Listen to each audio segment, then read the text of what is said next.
Dios les bendiga y bienvenidos a la segunda parte de esta hermosísima enseñanza que estamos desarrollando, que lleva por título: a los cristianos les es prohibido usar joyas o alhajas. Antes de proseguir, yo quiero hacer un paréntesis. Quiero recordarles que aquí el tema no solo es enfocarse en la prohibición de alhajas de oro. Recuerde, hermano y amigo, que una alhaja se puede hacer de distintos materiales.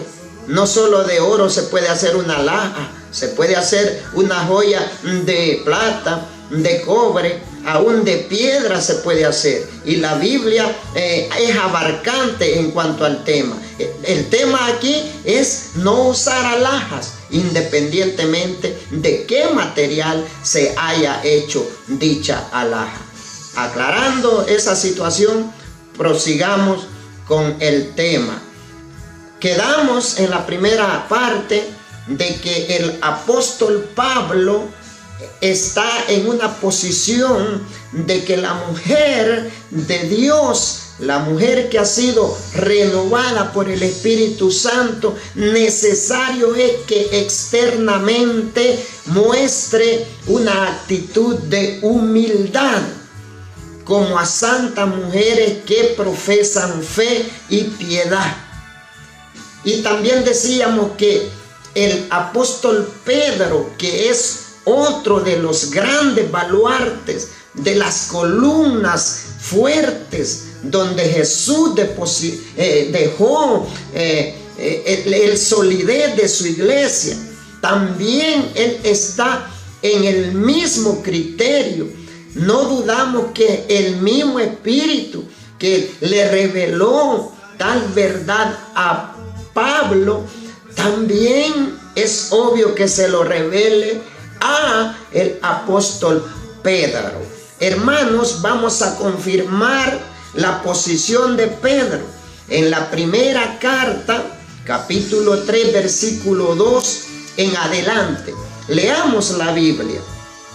Dice: considerando vuestra conducta casta y respetuosa, vuestro atavio no sea el externo de peinados ostentosos, de adornos de oro o de vestidos lujosos, sino el interno, el del corazón, en el corruptible ornato de un espíritu afable y apacible, que es de grande estima delante de Dios, porque así también se ataviaban en otro tiempo aquellas santas mujeres que esperaban en Dios, estando sujetas a sus maridos.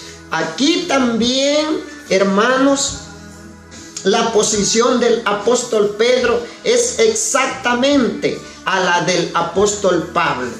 Recalca y afirma que una mujer de Dios debe de tener una imagen externa como mujer espiritual, como mujer que profesa fe.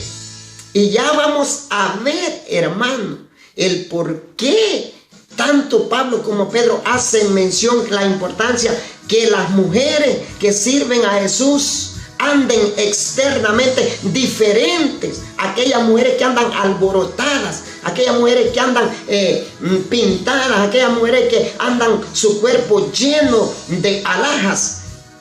Vamos a ver, amados hermanos, de dónde viene y quién es la impulsora de este movimiento malicioso en el sexo femenil, y que hoy en día hasta los hombres están siendo absorbidos por las vanidades. En esta oportunidad yo quiero decir o contrarrestar los dichos que muchos lanzan para poder de alguna manera desvaluar esta doctrina. Dicen muchos que esto no hay que hacerle caso porque recuerden que Pablo era un hombre humano, y como hombre humano dicen que Pablo todavía brota aquel machismo que existía en las regiones donde él vivía y en el tiempo que él vivió, y que debido a eso, ese machismo llevó al apóstol Pablo a tener este tipo de posiciones. Hermanos, yo les digo que aquí sí ustedes se están metiendo en un problema grande. Tengan mucho cuidado cuando hablan de esa manera. Cuando Jesucristo, hermanos, se le apareció al apóstol camino hacia Damasco, ahí lo transformó, ahí lo generó. Cuando Pablo entró a la casa de Ananías, aquel anciano que lo administró, cuando salió de ahí ayunado y bautizado, hermano, Pablo salió como un hombre nuevo. Creemos que el Espíritu Santo no hace cosas a media. Creemos que si Dios le encomendó a Pablo cosas tan importantes que solamente su hijo las anduvo haciendo en esta tierra, es porque a esa altura el apóstol Pablo estaba regenerado totalmente por medio del Espíritu Santo. Tengan mucho cuidado con la agonía y la desesperación de ustedes querer defender su posición. Busquen otras maneras y serán ineficaces. Pero aquí no solo es ineficaz su defensa, sino que también se están metiendo en un problema, porque están conduciéndose al camino de la blasfemia del Espíritu, porque el Espíritu Santo ya había transformado al apóstol, y el Espíritu es el que le hace abrir la boca de la manera que él abrió la boca y escribió todo lo que quedó escrito ahí. También dicen que lo mismo Pedro habló también así, porque de repente miraba en la iglesia ahí donde se dirigió que había todavía ese ambiente de machismo y la mujer era menospreciada. Hay que tener mucho cuidado. Para empezar, yo quiero decirte que queda sin validez esa posición. ¿Por qué?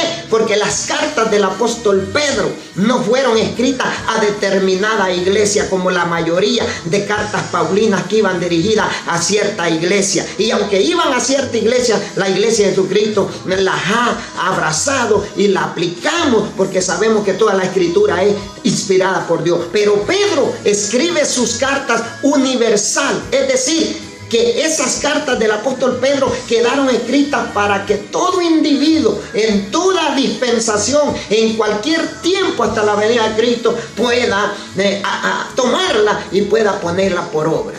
Entonces quedan nulas esas defensas. Quiero decirles que los que dicen que estas cosas eran de hombres, eran cosas de los apóstoles, quiero llevarlos al mensaje de una de las 7 iglesias.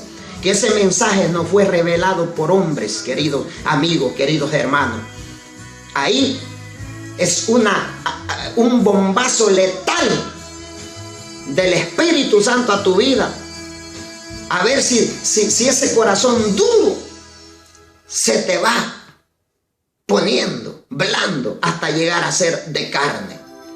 Porque así la palabra entonces podrá penetrar a tu vida y dejar de andar ya buscando excusas que aquí que allá. El Apocalipsis le fue revelado por Dios, por el Espíritu, por el ángel a Juan. Aquí no hay para dónde. Y te voy a demostrar qué tiene que ver aquello con el tema. Te voy a llevar a que busquemos en Apocalipsis capítulo 2, versículo 20 al 23. Pero tengo unas pocas cosas contra ti, que toleras que esa mujer Jezabel, que se dice profetiza, enseñe y seduzca a mis siervos a fornicar y a comer cosas sacrificadas a ídolos. Y le he dado tiempo para que se arrepienta, pero no quiere arrepentirse de su fornicación. He aquí yo arrojo en cama y en gran tribulación a los que con ella adulteran. Si no se arrepienten de sus obras, de las obras de ella, y a sus hijos heriré de muerte. Y todas las iglesias sabrán que yo soy el que escudriña la mente y el corazón, y os daré a cada uno según vuestras obras. A la iglesia de Tiatira, Dios la exalta, la ensalza, la felicita por muchas cosas buenas. Pero ¿cuál fue el pero que halló en esta iglesia Dios en el diagnóstico, en el examen? Que esta iglesia había abrazado, le había dado la bienvenida a Jezabel, a la doctrina de Jezabel. Y estamos hablando, hermano, que la doctrina de Jezabel, si nosotros escudriñamos la vida de Jezabel, la vida de Jezabel era una vida de lujuria. Jezabel fue una mujer que sobrepasaba la autoridad de su marido. Jezabel era una mujer que se pintaba, dice, para poder seducir a los siervos de Dios. A Jezabel no le cabían más joyas en las pies, en las manos, en las orejas, en las narices, los pomitos, los adornos. Se alborotaba. Y cuando dice, le han dado la bienvenida a Jezabel y su doctrina, aunque ahí se enfoca Dios también a lo que las comidas sacrificadas al paganismo. Pero la doctrina de Jezabel es abarcante, desde la idolatría, desde la prepotencia. Era una mujer prepotente, le gustaba el dominio, el poder, dominaba a su marido.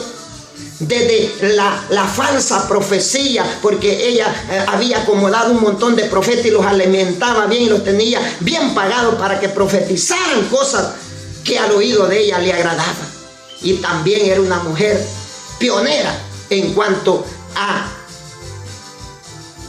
penetrarse, a poder dedicarse a ponerle a su cuerpo un montón de cosas, como alhaja, pintura y cuánta cosa.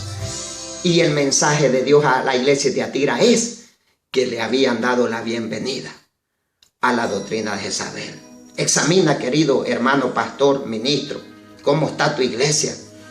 Analiza y ve a escudriñar a Jezabel y compara si en tu iglesia está este humo de Jezabel. Sácalo en el nombre de Cristo Jesús.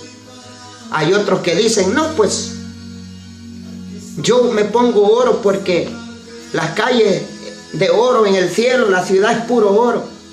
No hay que ser tan pobres, hermanos. No hay que ser tan inexpertos. Te voy a llevar a ver cómo es el oro, del oro que está fabricada la ciudad en el cielo. Apocalipsis 21:18. El material de su muro era de jaspe, pero la ciudad era de oro puro, semejante al vidrio limpio. Oye, ¿cómo es el oro que está construida esa ciudad? No es oro perecedero, dice el apóstol Pedro, que este oro es perecedero. La ciudad no está hecha de material perecedero. Queda totalmente sin validez esa defensa, hermano. El oro que vio Juan, del cual estaba fabricada aquella ciudad, era un oro resplandeciente, un oro cristalino, transparente. Otros dicen, no, pues yo uso oro porque dice Dios, mía es la plata y mío es el oro. Cuando dice Dios eso, es porque de Él es toda la creación. Y acuérdate que el oro y todas estas cosas son provenientes de la naturaleza de la tierra. Pero no es para que el ser humano se los ponga en su cuerpo. Otros dicen, no, pues es que Dios mandó a hacer los ángeles que estaban encima del arca del pacto eran de oro. El templo de Salomón era muchas piezas y muchas columnas y cuánta cosa de oro. Claro que sí. Es que el punto aquí, mi hermano, no es, tú puedes hacerle un púlpito a tu iglesia de oro y no es problema. Aquí Dios lo que quiere es que dejemos de ponernos en nuestro cuerpo ese tipo de cosas. Reflexiona. No hay que boicotear la palabra de Dios. Hay que ser humilde. No hay que altercar contra Dios. Mejor hay que ser humilde. Y lo que no entiendes hoy, como le dijo Jesús al apóstol Pedro cuando no se quería dejar lavar los pies, lo entenderás después. Lo importante es que hagas lo que Dios te ordena por medio de su santa y bendita palabra. Bendiciones, te amo en el nombre del Señor. Recibe un abrazo de parte mía. Hasta la próxima. Dios te bendiga.